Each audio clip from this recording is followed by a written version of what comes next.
안녕하세요, 이해입니다. 오늘은 현대과학으로도 전혀 증명이 되어 있지 않는 우주의 미스테리 암물질에 대해서 얘기해 보도록 하겠습니다. 현대사회에서 아직까지 우리가 우주에 대해서는 아는 게 별로 없습니다. 세계 최고의 과학자들을 다 포함해서도 우리는 우주에 대해서 아는 게 5%밖에 안 됩니다. 그러니 우주라는 자체가 괴담일지도 모르는 거죠. 우주가 언제부터 있었는지, 우주가 생기기 전에는 뭐였었는지, 우주 밖에는 또 뭐가 있는지, 이런 물음표가 수도 없이 많죠. 이에 대해서 정확히 답해줄 수 있는 사람은 현재까지는 없습니다.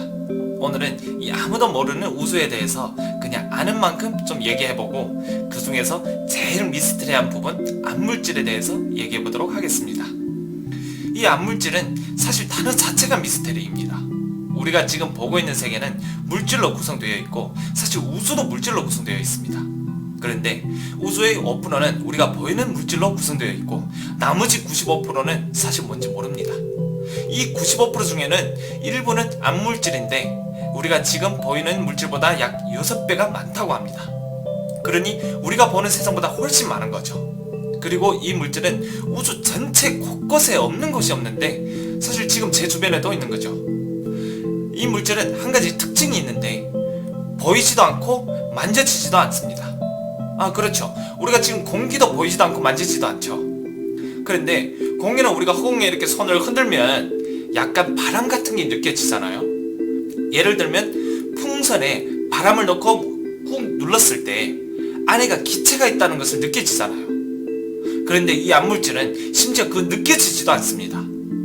그럼 이 물질은 보이지도 않고 만져지지도 않고 느껴지지도 않는데, 이 물질의 존재를 어떻게 알았을까요?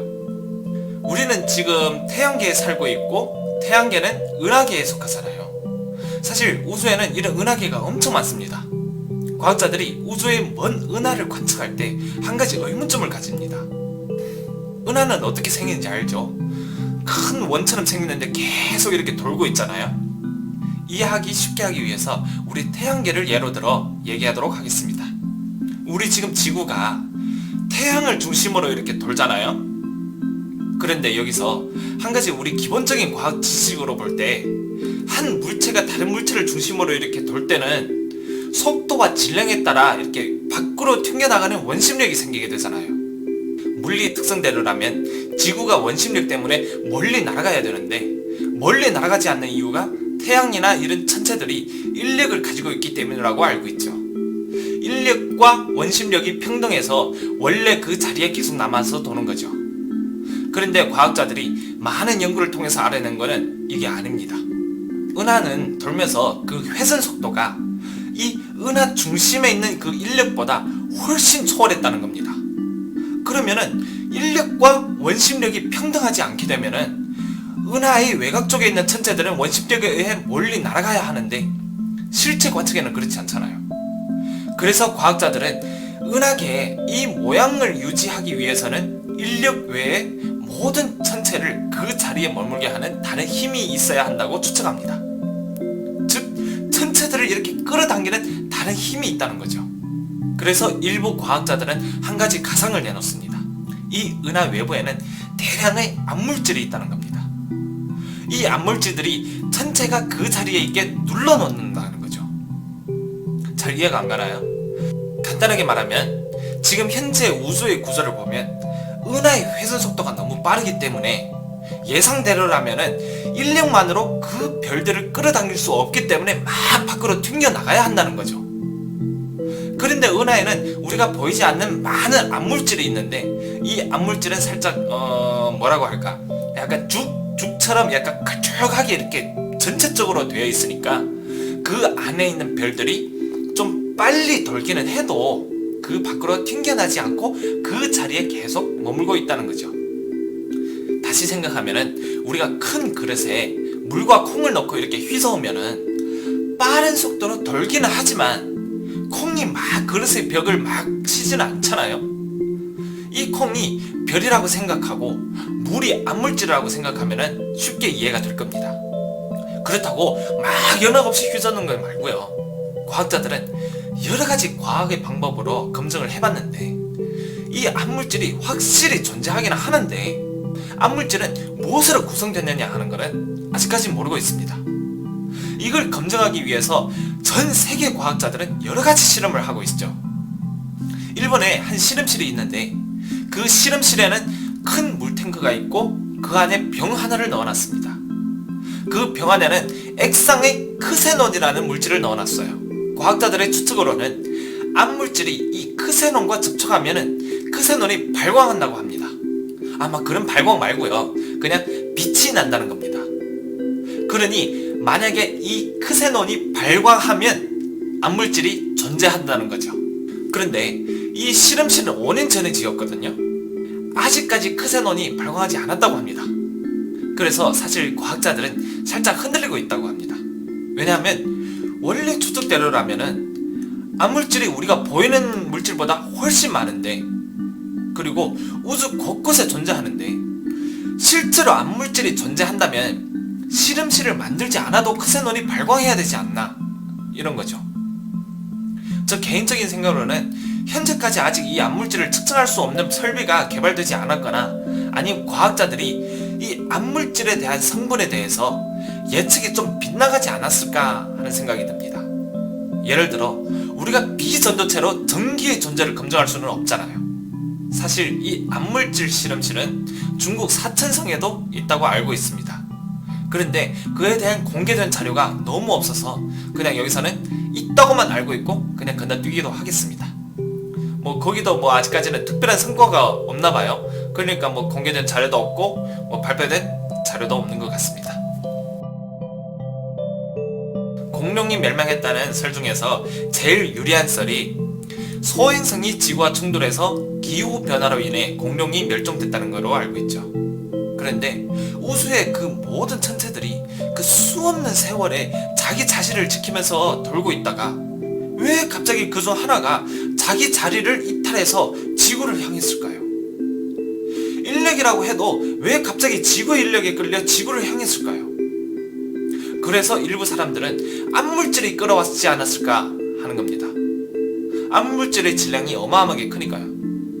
그럼 우주에는 이런 천체들이 어떻게 생겼는가 하는 게 대해서는 현재 제일 주류에서는 우주 대폭발, 빅뱅이죠. 최초에 뭔가가 이렇게 하나 있었는데 얘가 퐁 하고 폭발하면서 모든 것이 생겨났다는 겁니다. 그럼 최초의 이 뭔가가 이게 뭘까요? 그리고 얘는 또 어디서 왔을까요? 몰라요. 그런데 빅뱅은 우주의 많은 현상을 설명해 줄 수 있죠. 왜 지금 우리가 관측할 수 있는 우주가 팽창하고 있는지, 최초에 뭔가가 폭발해야만이 그 힘으로 우주가 계속 팽창할 수 있다는 겁니다. 뭔가 하면은 여기서 펑 폭발하면서 이 폭발의 추진력으로 계속 팽창하고 있다는 거죠. 사실 우주에는 설명할 수 없는 현상이 너무 많다 보니 따라서 너무 많은 추측과 학설이 나오고 있어요. 과학자들은 평생을 바쳐 자신의 추측이 맞다고 증명하고 있죠. 오늘은 저 개인적으로 받아들이는 한 가지 썰을 얘기하도록 하겠습니다. 우리가 현재 살고 있는 세상이 가상현실이라고 가정하면은 우리는 사실 한 프로그램 중에 일부 코드인 거죠. 살짝 매트릭스 영화처럼 프로그램 속에 살고 있는 거죠. 그럼 제가 왜 이 설을 가장 믿는지에 대해 증거들을 하나하나 얘기해 보도록 하겠습니다. 이렇게 큰 우주에서 지구가 생기고 지구에 생명이 생기고 또 사람이 생기고 이 확률이 얼마나 되나 하면 한 과학자가 아주 적합한 비유를 했습니다. 시계를 완전히 분해해서 큰 수영장에 뿌려넣습니다. 좀 정밀하게 제작된 시계는 부품이 700개에서 800개가 넘는 걸로 알고 있거든요. 이걸 그냥 그대로 수영장에 뿌립니다. 그리고 이 수영장의 물을 이렇게 돌게 순환시키죠. 그래서 이 자체적인 물의 흐름으로 이 시계가 맞춰지는 확률과 같다고 합니다. 이 확률은 그 어느 누구에게 물어봐도 거의 안 돼, 거의 확률이 없다고 하죠. 그런데 공교롭게도 사람은 이렇게 태어났습니다. 전에 제가 업로드한 영상에서 얘기한 외계 문명 창조론 그리고 신창론은 여기서 배제하고 말씀하겠습니다. 그거는 별개의 이론이기 때문입니다. 일부 사람들이 이 세상이 나타난 것은 우연이 아니라 인위적으로 나타났다고 합니다. 우리 사람의 뇌세포는 이 중심으로 밖으로 이렇게 막 퍼져나왔잖아요. 우주도 그렇습니다. 근데 이게 우연일까요? 아니면 최초에 이 세상을 설계할 때 아예 사람의 신경망을 모방해서 설계한 게 아닐까요? 그리고 우리가 사는 세상에는 속도에 대해서 제한이 있습니다. 즉 한계가 있는 거죠. 그 한계가 우리가 알고 있는 광속이죠. 광속보다 더 빠른 건 없습니다. 왜 속도가 한계가 있을까요? 우리가 사는 세상이 가상이라면, 예를 들어 한 게임 같은 거라면은 만약 어느 물체의 속도가 광속보다 빠르면 이 컴퓨터에 대한 부하량이 너무 커지는 거죠.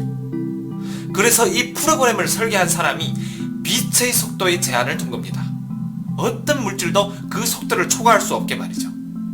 그러면 컴퓨터가 운행하는데 영향을 받지 않게 되잖아요. 그리고 아인슈타인의 상대 이론을 보면은 어느 물체가 광속으로 이동하게 되면은 그 물체의 시간은 느려진다고 했습니다. 즉 내가 광속으로 막 달리게 되면은 저의 시간은 여러분들보다 느리게 흐르는 거죠. 왜 느려지냐? 사실 이건 방금 얘기한 가상 세계라면 설명이 쉬워집니다. 지금 우주라는 컴퓨터에서 많은 물체가 모두 광속으로 움직인다면은 이 컴퓨터 자체가 느려지겠죠. 우리 컴퓨터 할 때 그렇잖아요. 좀 용량의 큰 게임을 돌리고 있으면은 느려지고 막 렉도 걸리고 하잖아요. 그리고 양자역학은 지금의 과학으로 설명할 수 없습니다. 전문적인 학문으로 분류가 되어 있죠. 양자역학에 대해서는 별도의 영상으로 찾아뵙도록 하겠습니다. 그런데 이 양자역학을 가상세계로는 쉽게 설명할 수 있죠. 컴퓨터는 자신의 운행 속도를 보장하기 위해서 사전에 모든 걸 정해놓고 할 수는 없어요. 우리가 필요하고 관측할 때 뭔가를 결정하죠. 그래야 컴퓨터의 CPU라든가 용량이든가 등등 다 절약해서 쓰고 속도를 유지하잖아요. 양자역학을 아직 영상으로 안 만들어서 잘 모르실 수 있는데 간단하게 예를 들면 우리가 새로운 컴퓨터를 샀을 때 제일 먼저 하는 게 뭘까요? 일단 우리는 필요한 프로그램을 깔잖아요. 한글, 게임, 브라우저 등등. 그런데 일반적으로 쓰지 않는 포토샵, 프로, 캐드 이런 건 깔지 않잖아요. 필요할 때 그걸 깔지. 그러니 만약 우리가 사는 세상이 가상세계라면, 우주가 하나의 컴퓨터라면 이 컴퓨터에는 전에 양자역학이란 학문이 쓰여지지 않기 때문에 이 프로그램을 안 깔아두었던 거죠. 그래서 일부 사람들이 이 우주 자체가 양자 컴퓨터라고 추측하는 겁니다. 우리는 이 컴퓨터 안에 한 프로그램인 거고, 그리고 여러분들도 알고 있는 평행우주, 이것 또한 컴퓨터 안에 있는 프로그램인 거죠. 그럼 누가 이 컴퓨터를 만들었는지, 왜 만들었는지 몰라요. 오늘의 영상은 여기까지만 얘기하도록 하겠습니다. 그리고 이해되지 않거나 더 알고 싶은 내용이 있으면 댓글로 남겨주시면 그에 대해서 최대한 빨리 자료를 수집해서 영상으로 업로드 해드리도록 하겠습니다. 오늘은 여기까지 하고 마치도록 하겠습니다. 감사합니다.